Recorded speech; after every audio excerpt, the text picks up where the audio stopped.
Sahabat Fresh Juice dimanapun Anda berada, sesaat lagi kita akan mendengarkan Fresh Juice Rabu 23 Maret 2022 bersama Pastor Yandi Buntoro CDD dari Medan. Selamat mendengarkan.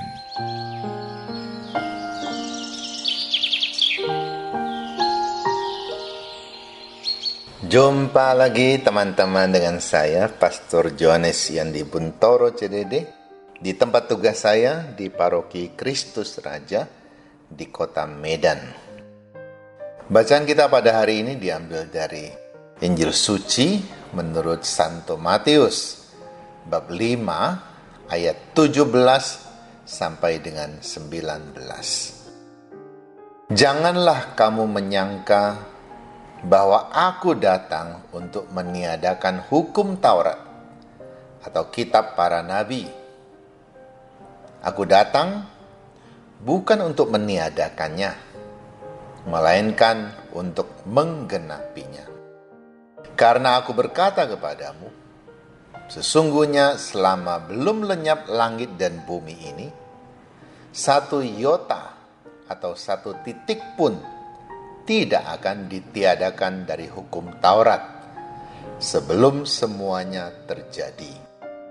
Karena itu siapa yang meniadakan salah satu perintah hukum Taurat sekalipun yang paling kecil dan mengajarkannya demikian kepada orang lain, ia akan menduduki tempat yang paling rendah di dalam kerajaan surga.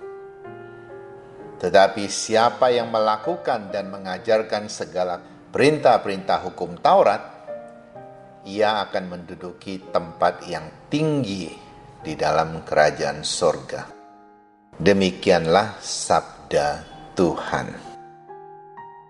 Teman-teman yang terkasih, kita sering mendengar istilah hukum Taurat atau Torah dalam bahasa Ibraninya.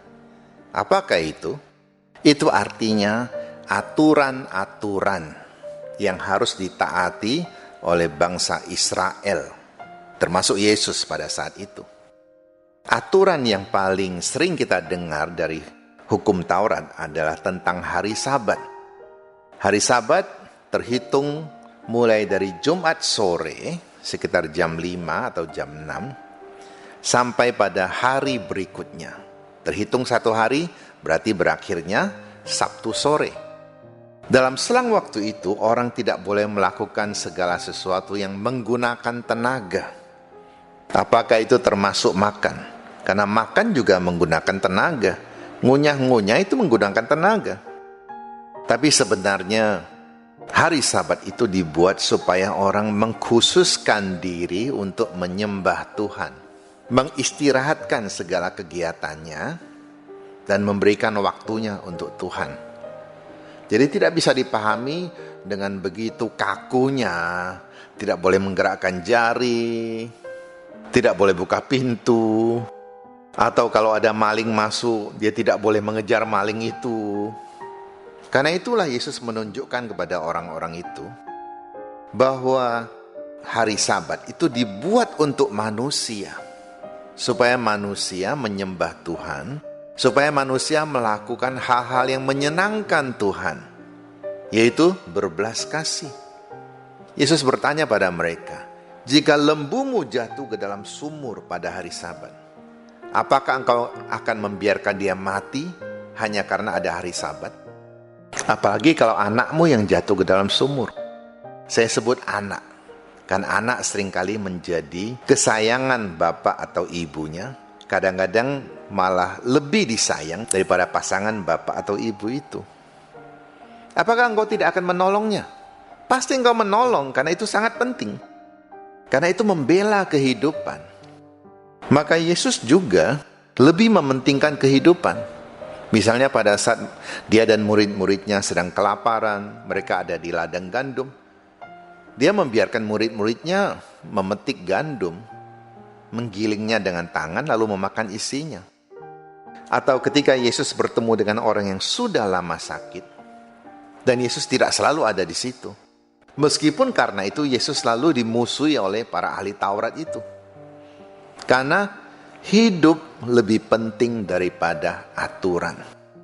Aturan memang menjaga orang supaya tetap hidup. Ketika suatu aturan membuat orang terancam kehidupannya, maka hiduplah yang harus diperhatikan, bukan aturannya. Gereja Katolik sampai hari ini menentang hukuman mati. Jadi sejahat apapun manusia, hukum tidak boleh meniadakan nyawanya. Karena nyawa atau kehidupan adalah milik Tuhan. Orang jahat hanya bisa dikurung supaya dia tidak bebas berbuat jahat lagi. Tetapi bukan dengan dibunuh. Karena sekali lagi kehidupan lebih penting. Tidak sedikit orang-orang jahat yang setelah bertobat, mereka menjadi orang-orang yang jauh lebih berjasa bagi masyarakat daripada orang-orang yang merasa dirinya sudah suci tetapi tidak banyak berbuat. Bayangkan kalau mereka mati, tidak ada lagi hal baik yang bisa mereka buat. Itu pertama. Kedua, Yesus katakan, saya datang bukan untuk meniadakan hukum Taurat, tetapi untuk menggenapinya. Satu aturan dalam hukum Taurat adalah orang berdosa ketika dia minta diampuni dosanya, ia harus memberikan korban seekor domba yang tak bercacat. Bagaimana cara Yesus menggenapi itu? Yesus datang sendiri sebagai korban tak bercacat. Jadi bukan memakai binatang lagi. Dia sendiri adalah korbannya untuk menebus dosa manusia. Itulah penggenapan dari hukum Taurat. Hukum Taurat mengatakan bahwa Mesias akan datang. Dan Yesus sungguh datang sebagai Mesias. Meskipun sampai hari ini sebagian besar orang Yahudi tidak menerima Yesus sebagai Mesias. Mereka masih nunggu Mesias. Belum ketemu. Kita sudah menemukan Mesias. Dalam hukum Taurat dikatakan, jika ada orang berbuat zina, orang itu bisa dilempari dengan batu sampai mati. Bagaimana dengan Yesus ketika dia bertemu dengan perempuan yang dituduh sebagai orang yang berbuat zina? Yesus mengatakan, tidak adakah orang menghukummu? Perempuan itu menjawab, tidak ada, Tuhan. Kalau demikian saya juga tidak menghukummu. Pergilah. Jangan berbuat dosa lagi. Apakah Yesus melanggar hukum Taurat? Yesus justru menggenapi hukum Taurat. Sebab tujuan hukum Taurat adalah memberikan kehidupan, bukan meniadakan kehidupan. Dan masih banyak contoh yang lain lagi. Kiranya tidak akan cukup waktu kita jika membahas di sini. Jadi apa yang bisa kita buat sebagai pengikut Kristus?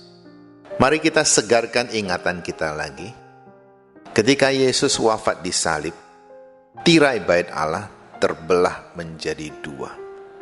Itulah terpisahnya hukum yang lama dan kita memulai hukum yang baru, yaitu hukum cinta kasih. Banyak hal dalam hukum Taurat yang tidak lagi kita turuti karena tidak relevan lagi di zaman ini. Misalnya mata dibalas dengan mata, gigi dibalas dengan gigi. Karena Yesus sudah memberikan hukum yang baru. Ampunilah musuhmu, berdoalah bagi mereka. Dan puji Tuhan, karena kita mempunyai hukum yang baru, ada banyak hal yang bisa kita tinggalkan.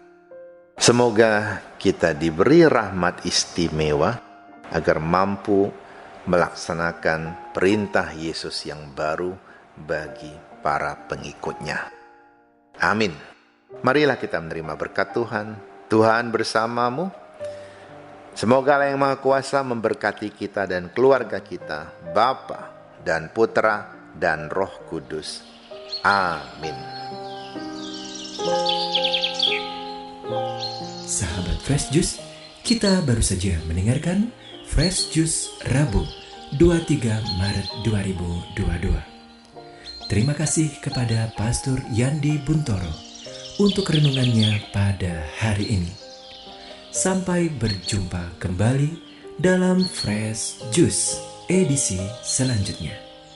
Jaga kesehatan dan salam Fresh Juice.